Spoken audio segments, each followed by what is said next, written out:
Hello friend, good morning. This is Ajit here from team the red fight. और जैसा कि fluid mechanics में बहुत अच्छा कुछ चल रहा है हमारा, हम लोग अच्छे से पढ़ रहे हैं वीडियोस को, एक बाय एक करके हम लोग देखते जा रहे हैं। छोटे छोटे वीडियोस के माध्यम से बहुत सारी चीज़ सीखा भी है, बहुत सारे प्रॉब्लम्स को देख रखा है, छोटे बड़े प्रिंसिपल्स को देख सके। और अब हम वहाँ पहुँच चुके हैं जहाँ हमारा अब फ्लूइड जो है रुका हुआ नहीं, स्टैटिक कंडीशन में नहीं है, अब मूव कर रहा है। और मूव करने में हम लोग लास्ट क्लास में देख रहे थे कि मूव करेगा तो स्ट्रीमलाइन फ्लो क्या होगा, टर्बुलेंट कब हो सकती है। आज हम उसी में आगे बढ़ेंगे और बहुत ही बेहद और बहुत ही इंपॉर्टेंट फ्लूइड मैकेनिक्स का आज कॉन्सेप्ट देखने वाले हैं। पहला होगा इक्वेशन ऑफ कंटिन्यूटी। अब इक्वेशन ऑफ कंटिन्यूटी क्या चीज़ है, कैसे इसे समझे, उस चीज़ को देखते हैं। आपके सामने एक डायग्राम है, ऑब्वियसली इस डायग्राम को देख करके आप समझ सकते हैं इस डायग्राम में क्या है कि एक पाइप के थ्रू और एक सेटअप के थ्रू कह सकते हैं कि एक लिक्विड है जो फ्लो कर रहा है।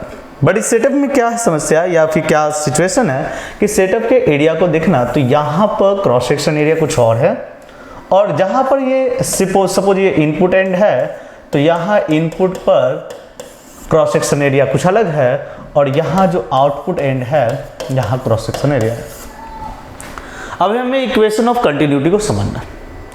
शायद हम लोग घर में एक्सपेरिमेंट भी करते होंगे, बहुत सारे जगह पर होगा कि एक्सपेरिमेंट में देखते हैं कि एक मोटे से पाइप से धीरे धीरे उसका क्रॉस सेक्शन घटते हुए पाइप में आता है तो कुछ फ्लो के रेट में चेंज आ जाता है। अब वो फ्लो के रेट में चेंज क्यों आता है, क्या कॉन्सेप्ट है, उसे आज यहाँ समझेंगे। मान लिया जाए कि हमारे इनपुट एंड पर हमने बोला कि हमारा क्रॉस सेक्शन एरिया A1 है और यहाँ पर जो फ्लूइड है जो इन कर रहा है उसकी वेलोसिटी मान लेते हैं V1। ठीक है, मतलब A1 एंड पर हमने इनपुट किया कि फ्लो जो हो रहा है वो V1 वेलोसिटी से हो रहा है। ठीक है, आउटपुट साइड पर हमने क्रॉस सेक्शन एरिया A2 माना है और मान लेते हैं कि यहाँ पर जो फ्लूइड बाहर निकलेगा उसकी वेलोसिटी V2। जस्ट कंसीडर कर लेते हैं हमने क्या क्या एजम्पशन किया।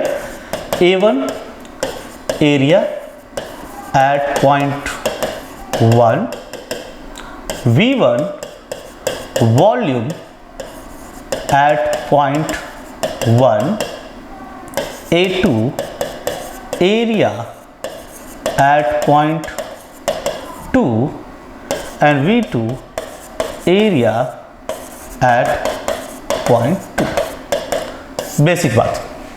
अब एक बात बताओ दोस्त, वेलोसिटी जो होता है, वेलोसिटी होता है डिस्टेंस बाय टाइम। कहोगे सर डिस्टेंस और डिस्प्लेसमेंट बाय टाइम। हम कह रहे कि डिस्टेंस बाय टाइम मतलब अगर हम कहें कि हम एक बात को देखना चाहिए, अगर आपसे ये पूछे कि भाई इस फ्लो को समझने के लिए आप मुझे बताओ कि वेलोसिटी डिफरेंट होगा क्या, तो बोलो तो ऑब्वियस सर, इतना इजी सवाल को पूछते हो और यूट्यूब पर आकर के पढ़ा रहे हो, छोड़ देते हैं आपके चैनल। ठीक है, तो चैनल छोड़ो ना, तो यहीं पर है, हम उसको बचने के लिए समझते। वेलोसिटी डिफरेंट होगा, ऑब्वियस डिफरेंट होगा, एरिया डिफरेंस है तो ठीक है। अगर वेलोसिटी डिफरेंस होगा तो क्या चीज़ है जो कंजर्व रहेगी, या सोचना है कि क्या कांस्टेंट होगा जिसको हम सोच सके। अच्छा एक बात बताओ, क्या हम ये बोल सके कि जितना अमाउंट ऑफ फ्लूइड यहाँ इन किया है उतना ही अमाउंट ऑफ फ्लूइड यहाँ पर आउट होगा? अरे भाई यहाँ पर अगर बोलोगे कि 2 ग्राम वाटर या फ्लूइड ऐड हुआ तो वही 2 ग्राम ही बाहर निकलेगा ना, खुद से तो अंदर डेवलप नहीं होगा या अंदर में बचा तो नहीं रह सकता। मतलब जो अमाउंट इन करेगा वो अमाउंट आउट होगा। ठीक है, तो अगर हम कहें कि वेट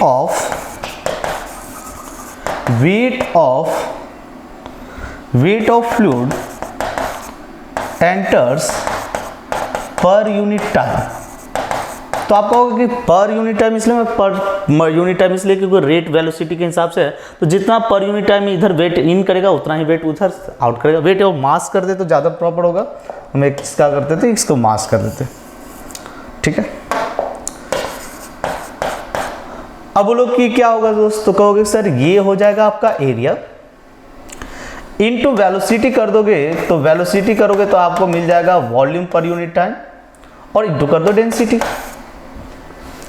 ठीक है, अगर हम कहें तो हम कह सकते हैं कि सर ये होगा, दोनों ही एंड पर एक ही इक्वेशन होगा कि एरिया वेट अगर जो फ्लूइड का बात करें जितना एंड कर रहा है या आउट कर रहा है, दोनों जगह पे ये मतलब पॉइंट 1 पर हम कह सकते हैं पॉइंट 1 पर इक्वेशन हम लिख सकते हैं A1 V1 वेलोसिटी की बात करें इनटू रो, ठीक है, यह हमारा हो गया इनटू जी करना पड़ेगा ना, ये टोटल वॉल्यूम मास इनटू जी, सॉरी जी तो नहीं कर रहे हैं क्योंकि हमने पहले ही मास ले रखा है तो जी हटा दो, ठीक है। तो पॉइंट 1 पर हम कह सकते हैं कि हमारा जो मास ऑफ फ्लूइड जो होगा वो होगा A1 V1 इनटू रो, ठीक है। पॉइंट बी पर अगर हम कहें पॉइंट 2 पर तो आप कहोगे कि सर ये होगा A2 V2 रो। अच्छा एक बात बताओ दोस्त, क्या जो लिक्विड इधर इस एंड पर इन की है वही बाहर जा रही है? तो कहोगे कि ऐसे सवाल के कारण ही आपके चैनल पर व्यू कम आते हैं, ठीक है, ठीक है। सवाल तो ऑब्वियस है, बहुत ही बच्चों वाला है कि ऑब्वियस भाई इधर से जो फ्लूइड इन करेगा वही फ्लूइड आउट होगी, और इसका मतलब है कि दोनों के डेंसिटी को जानने की जरूरत नहीं है, सेम होगा। आप ये बताओ, यहां से हम अगर कॉन्सेप्चुअली लिख दें कि यहाँ पर जो मास इन किया या फिर ऐड हुआ वही मास बाहर जाएगा, मतलब कि पॉइंट 1 पर का टोटल मास और पॉइंट 2 के टोटल मास दोनों इक्वल होंगे। मतलब हम कह सकते हैं कि हम यहाँ से लिख सकते हैं A1 V1 rho is equal to A2 V2 rho. कहाँ से भाई? तो कह दो कि from conservation of mass, from conservation of mass के कॉन्सेप्ट से हम इस बात को लिख सकते हैं। अगर ये सही है तो रो से रो कट गया और हम कह सकते हैं A1 V1 is equal to A2 V2, यही है अपना इक्वेशन ऑफ मोशन। और इक्वेशन ऑफ मोशन क्या बताता है कि अगर आप इसको देखें तो ये कह रहा है कि एरिया और वेलोसिटी का जो प्रोडक्ट है वो कांस्टेंट है, क्योंकि फिक्स आ रहा है, जो यहाँ पर इस एंड पर वही उस एंड पर, मतलब A into V is equal to constant. अब ये क्या कॉन्सेप्ट बता रहा है तो सुन लिया जाए। एरिया जहां बड़ा है वहां लिक्विड का फ्लो स्लोली होगा, मतलब कि स्मॉल रेट से होगा, और जहां एरिया कम है वहां पर लिक्विड या फ्लूइड जो है वो आपको लगेगा कि तेजी से जा रहा है। इसी कारण एक्सपेरिमेंट करते हैं कि कभी कभी हम लोग फूल पौधे में अगर पानी डालना होता है तो जो हमारे पास ट्यूब या पाइप होती है हम जानबूझ करके अपने अंगूठे से उसे दबाते, एरिया को कम करते, और हमें दिखता है कि जो लिक्विड या फ्लो कर रहा है वो बहुत ही तेज हो गया। हम सोचते हैं कि अब लगता है कि अब तेजी से फटना शुरू होगा, पानी फटेगा, पानी को डालना आसान हो गया।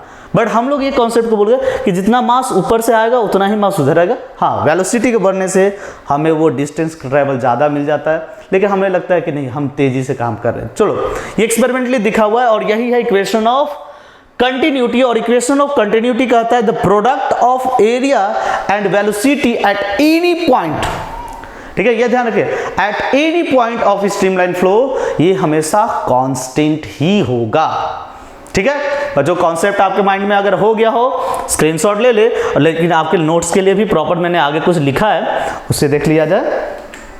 यस, एक equation of continuity express the law of conservation of mass in fluid, जैसा कि बताया भी है आपको। इन जनरल एरिया और वॉल्यूम का प्रोडक्ट जो होगा वो कांस्टेंट होगा, ठीक है। This is called equation of continuity and the state is the area cross section of the tube is flow becomes larger, the liquid speed become smaller and vice versa. मतलब जहां पर cross section area large होगी वहां पर speed उसकी slower हो जाएगी, और जहां पर क्रॉस सेक्शन एरिया कम होगी, स्मॉल होगी, वहां पर आपको इसकी स्पीड ज्यादा दिखेगी, ठीक है। आगे देखते हैं, इसके एक्सप्लेनेशन में दिया हुआ है कि velocity of liquid is general greater in narrow tube as compare to the velocity of liquid in broader tube. एक ही बात को समझाने का मतलब है, पतली ट्यूब में वेलोसिटी तेज होती है और ब्रॉडर ट्यूब में वेलोसिटी कम होती है। Deep water run slow can be explained from the equation of continuity. Deep water के बारे में बात किया जाए कि डीप वाटर स्लोली मूव करता है। कारण है कि डीप वाटर्स के लिए जो क्रॉस सेक्शन एरिया होता है वो बहुत ही बड़ा है, और इसके कारण उसकी जो फ्लो है बहुत ही स्लो होता है, क्योंकि नैरो ट्यूब रहता फास्ट जाता, ब्रॉडर ट्यूब है स्लोली मूव करेगा, ठीक है। नोट्स पॉइंट ऑफ व्यू से नोट कर ले, आगे बढ़ेंगे हम लोग।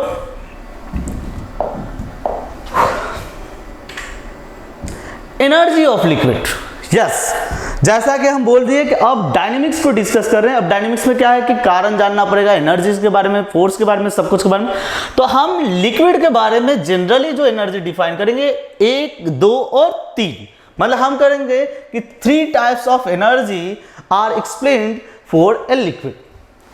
पहली एनर्जी है kinetic, potential, and then the other one जो शायद आपके लिए पहली बार नया लग रहा होगा वो होगा प्रेशर एनर्जी। एक एक करके इन सबको देखते हैं और समझते हैं कि ये चीज़ क्या है, कैसे इसे समझा जाएगा।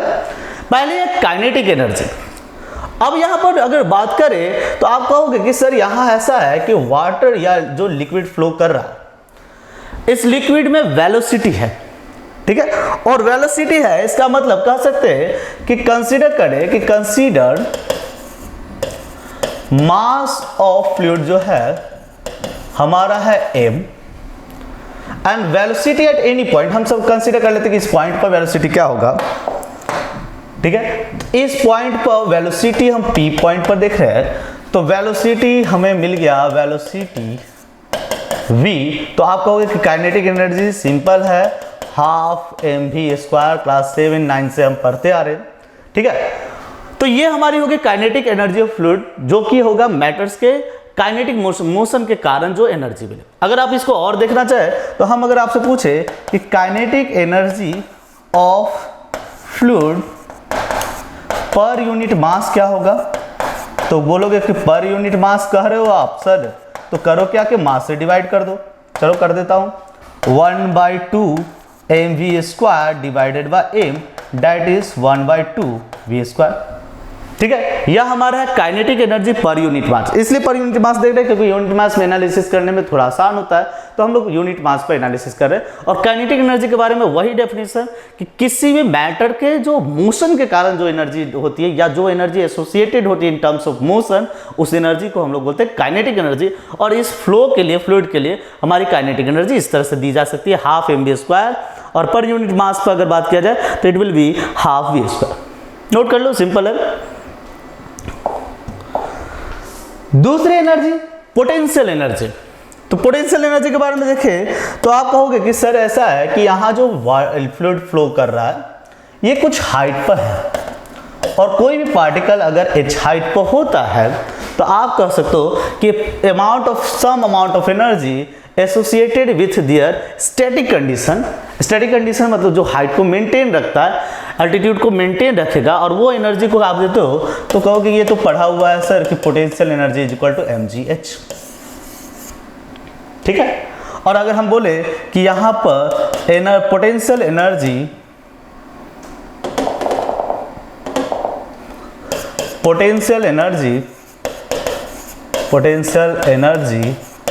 पर यूनिट मास क्या होगा, तो पर unit mass will be potential energy by mass, potential energy mgh divided by mass, that will be gh। यह है amount of potential energy per unit mass. Simple, पुरानी डेफिनेशन, कोई नया चीज नहीं। तो नया चीज नहीं है तो हम अब ज़्यादा वैल्यूज देने की जरूरत भी नहीं है, डायरेक्ट स्टेटमेंट को लिखते हैं। चलो हो गया, नोट कर ले, स्क्रीनशॉट भी ले सकते हैं, ठीक है। अगला है हमारा प्रेशर एनर्जी। इसे थोड़ा सा हम समझेंगे, थोड़ा सा क्या समझेंगे क्योंकि इसलिए कि यह नया टर्म्स है, तो एक छोटी सी बातों के साथ समझ। सपोज आप कंसीडर करो दोस्त कि हमारा इस पॉइंट पर कोई प्रेशर P एक्ट कर रहा है। सपोज यहां पर प्रेशर जो लग रहा है वो प्रेशर है P, ठीक है। और यहां की जो वॉल्यूम्स है हम कंसीडर कर रहे हैं,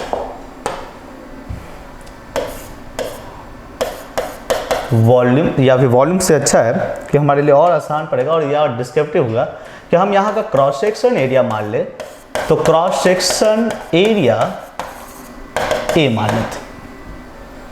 अगर क्रॉस सेक्शन एरिया A मान रहे हैं तो हम कह सकते हैं कि प्रेशर जो होगा, प्रेशर होता है फोर्स बाय एरिया, एंड आप कह सकते हो कि pressure P is equal to F by A माने हैं, यहाँ पर एक फोर्स लग रहा है P इंटू A, ठीक है। अब एक बात बताओ, अगर यह लिक्विड या फ्लूइड इस पॉइंट से अपने आप को अगले पॉइंट तक लेके गया, सपोज एक dx डिस्टेंस को ट्रैवल किया, तो आप कहोगे कि यहाँ पर इस फोर्स के द्वारा वर्क डन करना पड़ेगा। तो हम कह सकते हैं कि वर्क डन या एनर्जी जो आपने को यहाँ पर एसोसिएटेड होगा वो हो सकता है फोर्स इंटू डी एक्स, ठीक है। अगर ये बोलोगे तो ये क्या हो जाएगा, P A into D x, area into D x, मतलब ये क्रॉस सेक्शन एरिया इनटू छोटा सा यह हिस्सा, आप कह सकते हो कि यह हो सकता है छोटा सा एक वॉल्यूम, ठीक है, यह छोटा सा एक वॉल्यूम निकल करके आ गया हमारे सामने। अगर हम बात करें छोटा से वॉल्यूम्स के बारे में तो हम कह सकते हैं कि सर ऐसा होगा कि डेंसिटी का हमें मालूम है फॉर फंडा कि डेंसिटी जो होता है वो होता है रो, जो कि दिया जाता है मास बाय वॉल्यूम। और हम कह सकते हैं कि यहाँ पर हम डिफाइन कर सकते हैं density will be volume will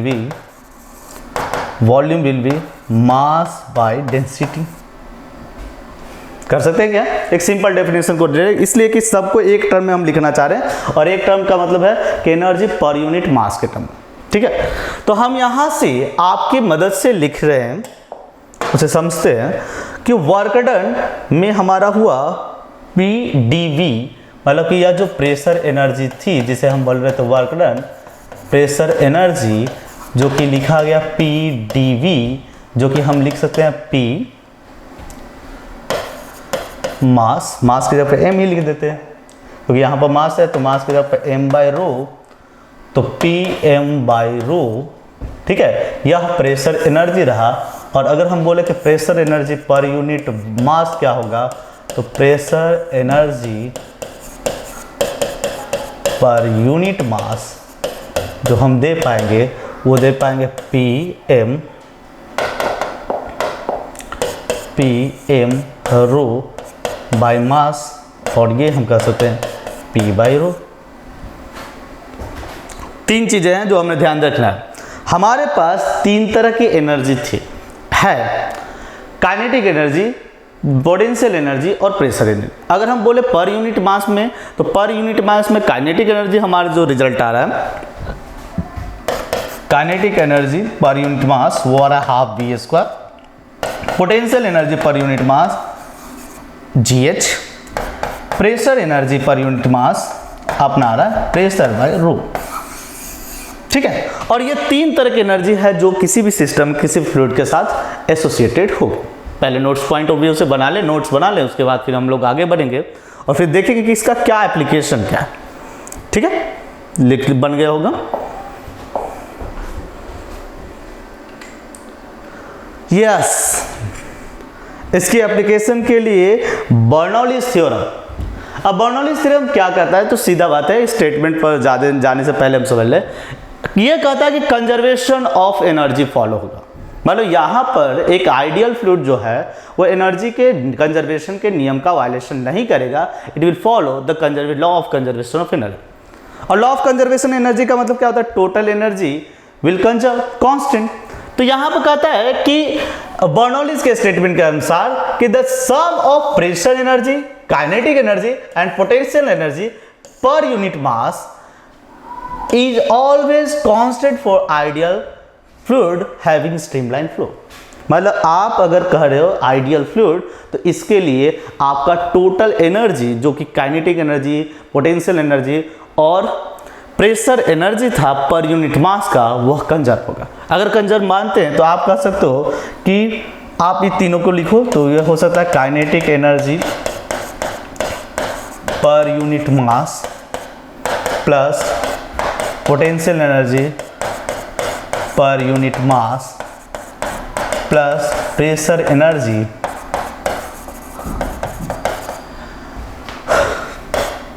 पर unit mass is equal to constant. अगर हम इसके स्टेटमेंट के अनुसार लिखें तो kinetic energy half V² plus potential energy GH plus pressure energy P by rho will equal to constant. मतलब यह जो इक्वेशन है आप किसी भी फ्लूइड के लिए किसी भी हाइट पर किसी भी वेलोसिटी के फॉर्म में लगा दे और यह टर्म कांस्टेंट मिलेगा। अगर हम इसको देखें फॉर m मास, तो आप कहोगे कि ये सर इक्वेशन कन्वर्ट होकर के आ जाएगा for half mv² plus mgh plus Pm by rho is equal to constant.